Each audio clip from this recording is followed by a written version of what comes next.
Good morning प्यारे बच्चों। Mission शिक्षण संवाद की पढ़ाई से प्रतियोगिता तक में आप सभी का स्वागत है।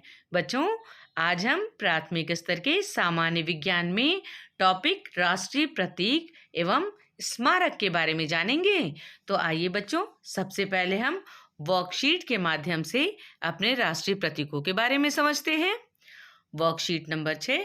बच्चों, इस वर्कशीट में हमारे राष्ट्रीय प्रतीकों के कुछ चित्र भी दिए गए हैं और उनके बारे में विस्तार से बताया गया है और इस पर आधारित कुछ प्रश्नों को दिया गया है और पुराने वर्कशीट पर आधारित उत्तरमाला दी गई है। आइए इनके बारे में हम विस्तार से एक वीडियो के द्वारा समझते हैं। बच्चों, आज हम भारत के प्रतीक और स्मारक के बारे में जानेंगे। तो बच्चों, हम सभी ये जानते हैं कि किसी भी राष्ट्र के प्रतीक, चिन्ह या स्मारक ही उस राष्ट्र के पहचान के आधार होते हैं और जो वहां के नागरिकों के द्वारा सर्वसम्मति से मान्य होते हैं। तो आइए हम भारत के राष्ट्रीय प्रतीक, चिन्ह और स्मारकों के बारे में जानते हैं। तो पहला है बच्चों राष्ट्रीय ध्वज, जिसे हम तिरंगा कहते हैं। आप सभी जानते हैं तिरंगा हमारा राष्ट्रीय ध्वज है जो 3 रंग से होता है। सबसे ऊपर केसरिया, उसके बाद श्वेत और नीचे हरा। और हर रंग का कुछ मायने होता है बच्चों। केसरिया वीरता का प्रतीक होता है, श्वेत शांति का प्रतीक होता है और हरा रंग हरियाली का प्रतीक होता है। तो इस तरीके से हमने जाना कि हमारा जो ध्वज है, जिसे हम तिरंगा कहते हैं, वो तीनों रंग की अपनी कुछ अलग विशेषताएं होती हैं। राष्ट्रीय चिन्ह जिसे हम अशोक स्तंभ कहते हैं, जिसका जो प्रतीक चिन्ह होता है बच्चों, उसमें चारों तरफ शेर होता है। सामने से देखने पर उसके 3 शेर के चेहरे दिखाई देते हैं और ये वीरता और साहस का प्रतीक होता है। जो हमारे अशोक स्तंभ में 3 तरफ से हमारे शेर दिखाई देते हैं और ये हमारा राष्ट्रीय चिन्ह है। राष्ट्रगान बच्चों, हम सभी जानते हैं कि राष्ट्रगान हमारा जनगण मन है, जिसे हम बहुत ही आदर पूर्वक सावधान की मुद्रा में खड़े होकर गाते हैं। और बच्चों, जब भी हमारा देश किसी भी जगह जाता है, किसी खेल में जाता है, तो हमारे ध्वज को राष्ट्रगान के साथ फहराया जाता है और राष्ट्रगान जनगण मन जो होता है बच्चों, वो 52 सेकंड में पूरा किया जाता है। उसकी जो टाइम होती है वो 52 सेकंड की होती है। राष्ट्रीय गीत यानी कि वंदे मातरम। बच्चों, वंदे मातरम जो है ये अपने आप में बहुत ही गौरवशाली वाक्य है, क्योंकि जब हमारा देश आजाद नहीं हुआ था तो हमारे देश के शहीद हैं, जो वीर थे, वो वंदे मातरम का नारा देके अपने आजादी के लिए लड़ते रहे और आगे आगे ये राष्ट्रीय गीत के रूप में वंदे मातरम हमारा राष्ट्रीय गीत बना। तो हर चीज, हमारे जितने भी प्रतीक, स्मारक जो भी हैं, इनका अपना एक बहुत ही महत्वपूर्ण और विशेष इतिहास होता है। राष्ट्रीय कैलेंडर बच्चों, हमारा राष्ट्रीय कैलेंडर जो है वो शक संवत का होता है। ग्रेगोरियन कैलेंडर जो होता है बच्चों, उसमें जनवरी से लेकर दिसंबर तक का महीना होता है और जो हमारा राष्ट्रीय कैलेंडर होता है ये शक संवत का होता है, जिसमें ये अप्रैल माह से शुरू होके और मार्च में खत्म होता है। यानी कि चैत से शुरू होता है, चैत, बैसाख, जेठ, आषाढ़, सावन, भादो, क्वार, कार्तिक, अगहन, पूस, माघ, फागुन। तो ये चैत माह से शुरू होता है। जैसा कि हम लोग जानते हैं कि हमारा जो सत्र भी शुरू होता है बच्चों, अप्रैल से शुरू होता है और मार्च में खत्म होता है। यानी कि वो हमारे राष्ट्रीय कैलेंडर के आधार पर चलता है। राष्ट्रीय फल आप सब जानते हो बच्चों, हमारा राष्ट्रीय फल क्या है? आम है। हम सभी जानते हैं कि हमारा राष्ट्रीय फल क्या है बच्चों? आम है। राष्ट्रीय फूल कमल। कमल को बच्चों शांति का प्रतीक माना गया है बच्चों। कहीं भी किसी भी पूजा में, पवित्र जगहों पर हम कमल के फूल का प्रयोग करते हैं। आप देखोगे बच्चों कि किसी भी मंदिर में, पूजा पाठ में, किसी देवी देवता के साथ कमल का फूल जरूर होता है। तो हमारा राष्ट्रीय फूल जो है वो क्या है बच्चों? कमल। राष्ट्रीय पक्षी मोर, विविध रंगों से सुंदर सजा हुआ पक्षी जो हमारे पूरे भारत में हर जगह दिखाई देता है, मोर है। और ये कौन है? हमारा राष्ट्रीय पक्षी है, कितना खूबसूरत है, सारे रंगों को अपने में समेटे हुए, जैसे हमारा भारत देश है, सभी रंगों को, सभी धर्म जाति के लोगों को अपने साथ एक साथ बांधे हुए हमारा देश भारत है। उसी तरीके से सभी रंगों से सुसज्जित हमारा ये राष्ट्रीय पक्षी मोर है। राष्ट्रीय पशु बाघ। बच्चों, बाघ जो होता है ना, वो बहुत ताकतवर होता है, लेकिन बहुत ही धैर्यवान, गंभीर होता है। आप देखोगे बाघ बहुत आराम से धैर्य से बैठा रहता है, लेकिन सबसे ताकतवर पशुओं में बाघ की गिनती होती है। तो ये हमारा राष्ट्रीय पशु जो है वो बाघ है।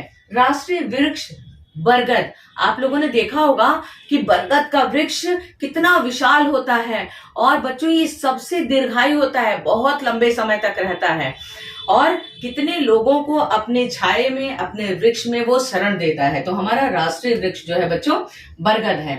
राष्ट्रीय नदी गंगा नदी। गंगा नदी हमारे अधिकतर क्षेत्र में, हमारे भारत के अधिकतर क्षेत्र में गंगा नदी बहती है, और सबसे पवित्र नदियों में, हमारे पुराणों में भी गंगा नदी का विशेष महत्व है। तो हमारी राष्ट्रीय नदी बच्चों गंगा नदी है। राष्ट्रीय मुद्रा। हम सभी जानते हैं मुद्रा यानी कि जिससे हम कोई भी अपना सामान खरीदते हैं। कई हर देश की अपनी अलग अलग बच्चों मुद्रा होती है। तो हमारे देश की मुद्रा क्या है, आप सभी जानते हो। बिल्कुल सही बच्चों, हमारे देश की मुद्रा जो है वो रुपया है। राष्ट्रीय सरीसृप। अब तक आप लोगों ने देखा बच्चों कि जितने भी हमारे राष्ट्रीय प्रतीक और स्मारक हैं, उनके कुछ विशेष इतिहास है। तो इसी तरीके से जो हमारा राष्ट्रीय सरीसृप है ना, वो सरीसृप वर्ग का सबसे ताकतवर, और आप लोग जानते ही हो किंग कोबरा के बारे में। अब मैं क्या बताऊं, किंग कोबरा आप लोगों ने फोटो में देखा होगा ना किंग कोबरा को। तो हमारा राष्ट्रीय सरीसृप जो है वो किंग कोबरा है। राष्ट्रीय वनस्पति सर्वसुलभ, सबके लिए आसानी से मिलने वाला राष्ट्रीय वनस्पति हमारा क्या है बच्चों, कद्दू। अगर आप नहीं जानते हो तो आप याद रखो, हमारा राष्ट्रीय जो है वनस्पति है वो कद्दू है। राष्ट्रीय जलीय जीव। बच्चों, राष्ट्रीय जलीय जीव आपको मालूम है, जिसको हम लोग बोलते हैं दोस्त मछली, यानी कि सबसे फ्रेंडली जो मछली होती है बच्चों, वो कौन सी होती है, डॉल्फिन। ये हमारी राष्ट्रीय जलीय जीव है। हमारे राष्ट्रीय जलीय जीव में कौन है, डॉल्फिन। बिल्कुल से बच्चों, जो ऐसे देखोगे ऐसे कूदती है ना पानी में, और सबसे दोस्ती करना चाहती है, ये हमारी राष्ट्रीय जलीय जीव है। राष्ट्रीय धरोहर पशु। बच्चों, हमारा राष्ट्रीय धरोहर पशु क्या है, आपको मालूम है? बिल्कुल, अगर नहीं मालूम है तो आप लोग जान लीजिए। हमारा राष्ट्रीय धरोहर पशु बच्चों है हाथी। तो बच्चों, आज हमने अपने भारत के प्रतीक और स्मारक के बारे में जाना। आइए इस पर आधारित कुछ प्रश्नों को देखते हैं। पहला प्रश्न है बच्चों, भारत का राष्ट्रीय पक्षी क्या है? हम लोगों ने अभी बात की, कितने रंगों से सुंदर सजा हुआ, बहुत खूबसूरत लगने वाला, जब नाचता है तो सभी लोगों के मन को मोह लेता है। बिल्कुल सही बच्चों, मोर हमारा राष्ट्रीय पक्षी है। भारत का राष्ट्रीय ध्वज क्या है? 3 रंगों का होता है, जिसे हम क्या कहते हैं बच्चों, तिरंगा। बिल्कुल सही, आप सभी लोग तो सारे क्वेश्चन का आंसर दे ले रहे हो। अच्छा, आइए नेक्स्ट क्वेश्चन देखते हैं। भारत का राष्ट्रीय गीत कौन सा है? बोलिए। बिल्कुल सही बच्चों, वंदे मातरम। वंदे मातरम हमारा राष्ट्रीय गीत है। भारत की बच्चों राष्ट्रीय नदी कौन सी है? सबसे पवित्र नदी किसको मानते हैं? गंगा नदी को। बिल्कुल सही, ये हमारी राष्ट्रीय नदी है। और भारत का राष्ट्रीय वृक्ष कौन सा है?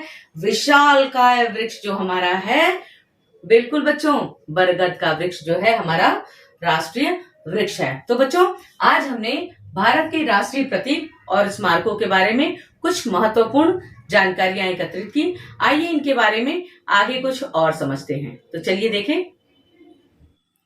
भारत के राष्ट्रीय प्रतीक चिन्ह: राष्ट्रीय ध्वज तिरंगा, राष्ट्रीय स्तंभ अशोक चिन्ह, राष्ट्रगान जन गण मन अधिनायक जय हे, राष्ट्रगीत वंदे मातरम, राष्ट्रीय कैलेंडर शक कैलेंडर, राष्ट्रीय फल आम, राष्ट्रीय फूल कमल, राष्ट्रीय पक्षी मोर, राष्ट्रीय पशु बाघ। राष्ट्रीय वृक्ष बरगद। राष्ट्रीय नदी गंगा। राष्ट्रीय मुद्रा रुपया। राष्ट्रीय सरीसृप किंग कोबरा। राष्ट्रीय वनस्पति कद्दू। राष्ट्रीय धरोहर पशु हाथी। राष्ट्रीय जलीय पशु डॉल्फिन। तो इस तरीके से बच्चों हमने अपने राष्ट्रीय प्रतीकों के बारे में जाना। आइए अब हम अभ्यास प्रश्न देखें। प्रश्न, भारत का राष्ट्रीय पक्षी क्या है? भारत के राष्ट्रीय ध्वज को क्या कहते हैं? भारत का राष्ट्रीय गीत कौन सा है? भारत की राष्ट्रीय नदी कौन सी है? भारत का राष्ट्रीय वृक्ष कौन सा है? तो बच्चों आज हमने अपने राष्ट्रीय प्रतीक के बारे में महत्वपूर्ण जानकारियाँ एकत्रित की। अगले वीडियो में नई जानकारी के साथ मिलेंगे। तब तक के लिए टेक केयर। बाय बाय बच्चों।